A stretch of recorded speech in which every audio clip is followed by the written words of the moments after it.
Comment l'argent règne-t-il sur les flux de réfugiés en Europe? Voici 5 étapes simples qui montrent comment les flux de réfugiés en Europe peuvent être dirigés de manière ciblée. Premièrement, on finance une guerre. Le bailleur de fonds choisit comme pays cible un pays en plein développement géostratégiquement important et il soulève une guerre civile. On fait la guerre de manière cachée. On approvisionne différents groupes radicaux prêts à la violence avec les armes les plus modernes et dans des camps spéciaux, des conseillers militaires leur donnent une formation pour une intervention sanglante dans le pays cible. Des milliards de dollars sont mis à disposition pour le recrutement et l'armement de groupes radicaux. On fait passer illégalement des terroristes et aussi des fusils et d'autres pièces d'artillerie lourde dans le pays cible et on continue à les soutenir avec des livraisons d'armes et de l'argent.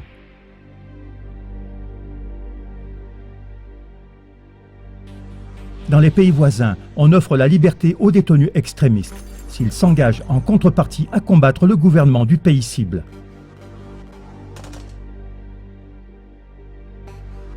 Deuxièmement, on sanctionne le pays cible. À l'étranger, on gèle ses valeurs actives. On interdit les importations. On doit enlever à ce pays toute source de revenus. On interdit également des exportations de carburant, de pétrole, de techniques et d'équipements pour paralyser son économie et faire tomber son gouvernement. Toutes transactions financières sont empêchées pour lui retirer ses recettes avec lesquelles il pourrait acheter les biens dont il aurait besoin pour sa population et son économie. Même les virements de ces travailleurs immigrés à leurs familles ne sont plus possibles. L'embargo vise la population civile.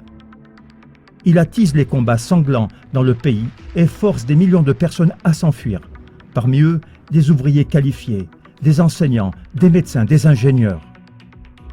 Troisièmement, on retire les moyens financiers aux camps de réfugiés qui se trouvent directement à côté du pays en crise.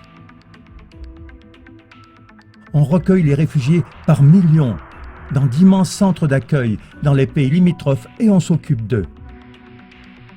Une petite partie d'entre eux a le droit de travailler pendant la journée. Les centres d'accueil sont financés par le gouvernement et des programmes alimentaires mondiaux.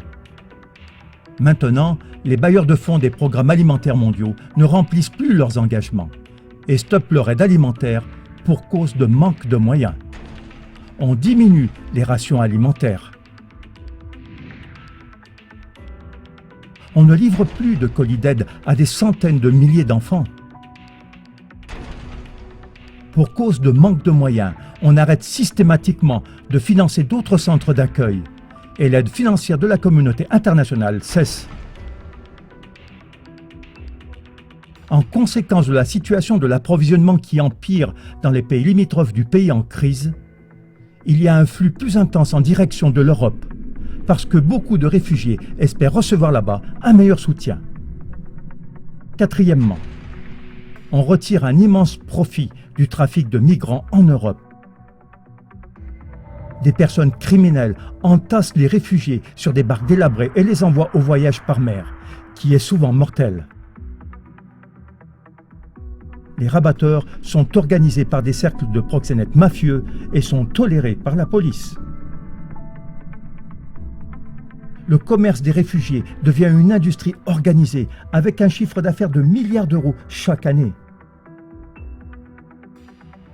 Des propriétaires de bateaux et des capitaines, des passeurs et des agents d'affaires encaissent des centaines et jusqu'à des milliers d'euros par réfugié. Ils procurent des nouveaux passeports, ils donnent des itinéraires de fuite, mais ils fournissent aussi des drogues et des femmes pour la prostitution. Personne ne sait qui sont les organisateurs du voyage, ceux qui empochent des sommes jusqu'à 6 chiffres par course. Des organisations mettent en place un système de financement pour les réfugiés qui ne peuvent pas payer. On paye les passeurs et des parties considérables des frais du trafic des migrants. Cinquièmement, on promet aux réfugiés de l'argent en Europe. Les organisations des droits de l'homme, des partis politiques et des médias feraient le chemin aux réfugiés en revendiquant de nouvelles lois et en promettant aux réfugiés un accueil sans condition en Europe.